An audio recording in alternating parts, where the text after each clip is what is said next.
Guys মাত্র 13,000 টাকায় techno আবারও আইফোনের মতো দেখতে একটা নতুন স্মার্টফোনকে লঞ্চ করে দিল বাংলাদেশে। আর এই ফোনটাতে সর্বোচ্চ 8 থেকে 16 জিবি র্যাম, 128 জিবির ইন্টারনাল মেমোরি সহ মারাত্মক কিছু স্পেসিফিকেশন থাকছে এবং এই বাজেটে ফোনটার মধ্যে 5 হোল কাটআউটের ডিসপ্লেকে ইউজ করেছে টেকনো, যেটা আবার হায়ার রিফ্রেশ রেটকেও সাপোর্ট করে। So hey guys, Shanta here. বাজেটের মধ্যে সকলে আইফোনের মতো দেখতে স্মার্টফোন ইউজ করতে পছন্দ করেন, আর সেটা বিবেচনা করে টেকনো স্পার্ক 20C ফোনটা সেই আইফোনের ডিজাইনের সাথেই লঞ্চ করা হয়েছে। এখানে পেছনে ডুয়াল ক্যামেরা কাটআউট থাকবে, তার পাশাপাশি বড় আকৃতির ফ্ল্যাশলাইটকে 3 নম্বর ক্যামেরা হাউজিং এ বসানো হয়েছে। তার পাশাপাশি ক্যামেরা বাম্প সহ এই স্মার্টফোনটার পেছনের গ্রেডিয়েন্ট ডিজাইনটা মারাত্মক লেভেলের লাগে এবং আইফোনকে ফলো করে টেকনো এখানে বক্সি শেপের ডিজাইনের সাথে এনেছে স্পার্ক 20C ফোনটাকে। সো ডিজাইনটা আপনাদের কাছে কেমন লাগছে অবশ্যই কমেন্ট করে জানাবেন। ফোনের ফ্রেম আর ব্যাকশেলের ডিজাইন প্লাস্টিকের হলো, সামনে 90Hz 6.6 ইঞ্চির হিউজ আকৃতির ডিসপ্লেকে ইউজ করা হয়েছে। আর এবার আর নচ নয়, 5 হোল কাটআউটের সাথে টেকনো তাদের এই বাজেট ক্যাটাগরির ফোনকে নিয়ে এসেছে মার্কেটে, যার মধ্যে কিনা ডাইনামিক আইল্যান্ডের সুবিধা পাওয়া যাবে, যেটা কিনা আইফোনে রয়েছে।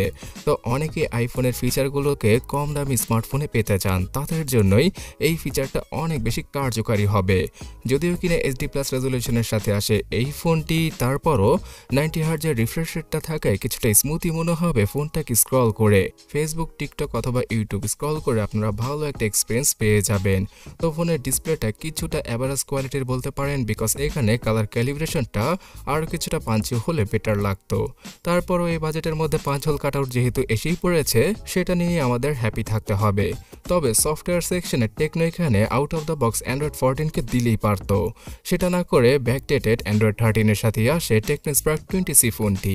এখানে আগামীতে অ্যান্ড্রয়েড 14 এর আপডেট পাওয়া যাবে কিনা সেটা নিশ্চিতভাবে বলা যাচ্ছে না। তারপরও এই বাজেট ক্যাটাগরির স্মার্টফোনটায় যে ইউআইটাকে ইউজ করা হয়েছে, মানে টেকনোর নিজস্ব ইউআই, সেখানে বেশ কিছু কাস্টমাইজেশনের সুবিধা রয়েছে। তার পাশাপাশি কন্ট্রোল সেন্টারের দেখাও পাওয়া যাবে এখানে। তবে হ্যাঁ, বাজেটটাকে কমাতে গিয়ে টেকনো এই ফোনটাতে বেশ কিছু প্রিইনস্টল অ্যাপকে দিয়ে দিয়েছে। তো অবশ্যই ফোনটা কেনার পরে এই অ্যাপগুলোকে সরিয়ে ফেলবেন, এতে করে ফোন ইউজ করাটা আরও বেশি সহজ হয়ে যাবে। আর ভালগার নোটিফিকেশন থেকে বাঁচতে অবশ্যই এর অ্যাডসগুলোকে, মানে ইউআই এর অ্যাডসগুলোকে বন্ধ করে রাখবেন। ক্যামেরা সেকশনে টেকনোর এই ফোনটাতে রয়েছে 50 মেগাপিক্সেলের ডুয়াল ক্যামেরা সেটআপ, সামনে পাওয়া যাবে 8 মেগাপিক্সেলের সেলফি। তো এই বাজেটে অন্য 10টা ফোনের মতোই ক্যামেরা পারফরমেন্স রেখেছে টেকনো এখানে। তবে হ্যাঁ, সামনের সেলফি ক্যামেরাটা আরও কিছুটা ইমপ্রুভ করা গেলে ভালো হতো।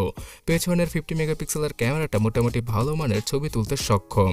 এখানে অলমোস্ট 12.2 মেগাপিক্সেলের ছবিগুলো আপনারা বাই ডিফল্ট ক্যাপচার করতে পারবেন। তবে প্রো মোড থেকে হাই রেজলিউশনে 50 মেগাপিক্সেলের ছবিগুলো ক্যাপচার করা পসিবল, বাট 50 মেগাপিক্সেলের ছবি তুললে ফোনের স্টোরেজটা খুব তাড়াতাড়ি ভরে যাবে, বিকজ একটা ছবি 15 থেকে 20 মেগাবাইট জায়গা দখল করে রাখে। তার পাশাপাশি এই স্মার্টফোনটার ফ্রন্ট এবং ব্যাক ক্যামেরার দ্বারাই ফুল HD রেজলিউশনে ভিডিও করতে পারবেন। এবং ফ্রন্ট ক্যামেরার সামনেই রয়েছে এলইডি ফ্ল্যাশলাইট, যেটা রাতের বেলা সেলফি তোলার ক্ষেত্রে আপনাদের কাজে আসবে।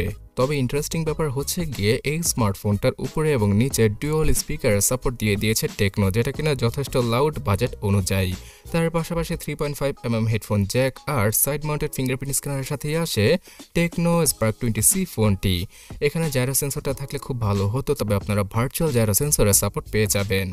আর গ্যাস 5000 mAh এর ব্যাটারি, তার পাশাপাশি 18 ওয়াটের চার্জিং স্পিড, এই সকল টুকটাক ফিচারের সাথে আসে টেকনো স্পার্ক 20C ফোনটি। এই স্মার্টফোনটা ফুলি চার্জ হতে অলমোস্ট 2 ঘন্টার মতো সময় নেবে, আর একবার চার্জ করে ফেললে একদিনের মতো ব্যাটারি ব্যাকআপ ইজিলি পাওয়া যাবে। তবে হ্যাঁ, চিপসেট সেকশনে আরও ভালো কাজ করতে পারতো তারা। মিডিয়াটেকের G36, যেটা কিনা 12 ন্যানোমিটার ফেব্রিকেশনে তৈরি করা, এই চিপসেটটাকে ইউজ করেছে টেকনো। যদি এখানে মিডিয়াটেকের G85 অথবা G88কে ইউজ করা হতো তাহলে খুব ভালো হতো, আপনারা টুকটাক গেম খেলতে পারতেন। তার পাশাপাশি এই স্মার্টফোনটা ল্যাগ ছাড়াই 1 থেকে 1.5 বছর ইজিলি ইউজ করা পসিবল হতো। তার পাশাপাশি বড় বড় অ্যাপগুলোকেও আপনারা ইজিলি ইউজ করতে পারতেন। তো লো ক্যাটাগরির চিপসেটটাকে দেওয়ার কারণে আপনাদের অবশ্যই ফেসবুক লাইট, ইনস্টাগ্রাম লাইট অথবা টিকটক লাইটের মতো অ্যাপগুলো ইউজ করতে হবে যদি ফোনটা ভালোভাবে ইউজ করতে চান। আর হয়তো এই চিপসেটটার জন্য ফুল এইচডি রেজলিউশনের ডিসপ্লেকে দেওয়া পসিবল হয়নি টেকনো স্পার্ক 20C ফোনটায়। তবে হ্যাঁ, আবার ভাববেন না যে একদম খারাপ চিপসেট দিয়ে দিয়েছে টেকনো। বাজেট অনুযায়ী মানে 10,000 টাকা বাজেট অনুযায়ী যদি এই ফোনটা আসতো তাহলে এই চিপসেটটার সাথে মানানসই হতো। বাট এই ফোনটার বেস ভেরিয়েন্ট মানে 4128GB ভেরিয়েন্টের প্রাইসই 12,999 টাকা। তার পাশাপাশি 8128GB ভেরিয়েন্টের জন্য 14,500 টাকার মতো খরচ করতে হবে ব্যবহারকারীকে। এই ডিভাইসটার মধ্যেও আপনারা ভার্চুয়াল র্যামের মাধ্যমে 8GB অথবা 16GB র্যাম পর্যন্ত ইউজ করতে পারবেন, যেটা আপনাদের তেমন একটা কাজে আসবে না বিকজ এর ইন্টারনাল স্টোরেজটা eMMC 5.1 এর। সো গাইস, পরিশেষে আমার কাছে মনে হয় ঠিকঠাক কোয়ালিটির ফোনই লঞ্চ করেছে টেকনো। যদি এই ফোনটার প্রাইস মানে 4GB র্যামের ভেরিয়েন্টের প্রাইস 11,500 থেকে 12,000 টাকা রাখা হতো অফিসিয়ালভাবে, তাহলে একটা কিলার ডিভাইস হয়ে যেত টেকনো স্পার্ক 20C ফোনটা। তো আমি বলবো যে ইনফিনিক্সের হট 40 সিরিজটা বাংলাদেশে আসতে দিন। সেই সিরিজটা এটা থেকেও কম দামে ভালো স্পেসিফিকেশন নিয়ে আসবে।